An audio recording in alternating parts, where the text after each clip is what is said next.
Assalamualaikum warahmatullahi wabarakatuh. Kenalkan, kami dari kelompok 1 daur nitrogen. Nama saya Dinda Mustian Anwar dari absen 01. Nama saya Farid Safian dari absen 10. Nama saya Helisa Jacita Rishendi dari absen 12. Nama saya Raisya Nazwa Zahira dari absen 24. Nama saya Syahla Rama Fauzi dari nomor absen 31. Nama saya Tira Triangelina dari absen 32. Pada kesempatan kali ini kami akan presentasikan tentang siklus atau daur nitrogen.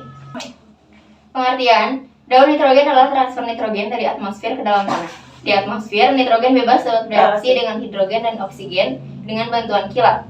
Melalui air hujan, nitrogen akan terbawa ke dalam tanah. Penambahan nitrogen ke dalam tanah terjadi melalui proses fiksasi nitrogen oleh bakteri Rhizobium dan bakteri Azobacter serta bakteri Clostridium. 80% gas yang ada di sekitar kita adalah nitrogen, selain karbon dioksida dan oksigen dan lain-lain. Namun, nitrogen yang ada di atmosfer bersifat iner atau tidak reaktif, jadi sulit untuk ditangkap tumbuhan ataupun hewan. Kemudian, untuk membuat nitrogen di atmosfer bisa oleh tumbuhan ataupun hewan, dibutuhkan konvertasi nitrogen ke bentuk amonifikasi. Bentuk amonium NH3 setelah itu diubah lagi menjadi amonium NH4. Dengan proses nitrifikasi, kemudian bentuk amonium diubah lagi menjadi nilai NO3-.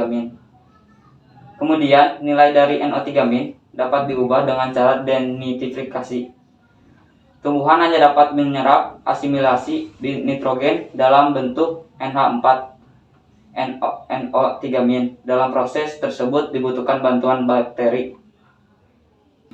Sedangkan proses nitrogen di siklus besar adalah adanya proses finkasi dari nitrogen di atmosfer dengan bantuan dari petir yang merubah atau memecah dua elektron pada nitrogen yang diubah menjadi senyawa lain. Senyawa tersebut akan dibawa turun oleh air hujan. Nitrogen tersebut digunakan oleh plankton dan alga sebagai pemanfaatan kehidupan, seperti untuk makan dan lain-lain.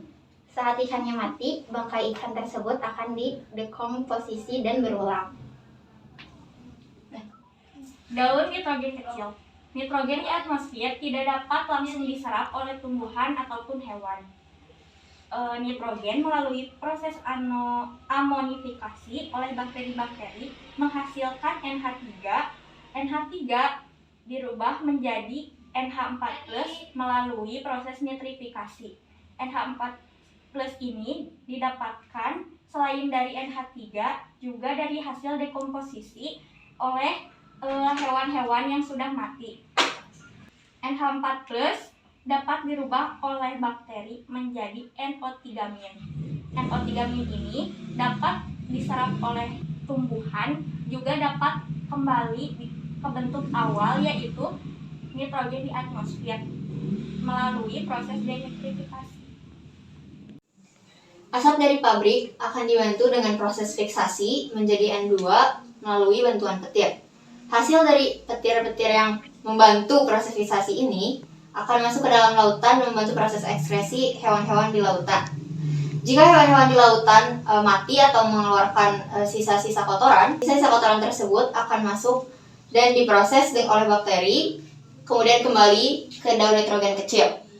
Dari pupuk tersebut akan diproses dan digunakan sebagai pemanfaatan agrikultur.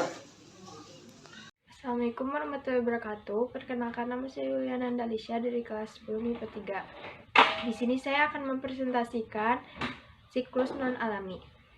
Gas dari pabrik akan difiksasi dengan mengubah nitrogen menjadi pupuk. Kemudian bentuk pupuk tersebut dipergunakan bagi pemanfaatan agrikultur. Dan ketika pupuknya disiram, pupuknya akan mengalir ke tanah dan menjadi runoff ke air laut. Sekian dari kami. Wassalamualaikum warahmatullahi wabarakatuh.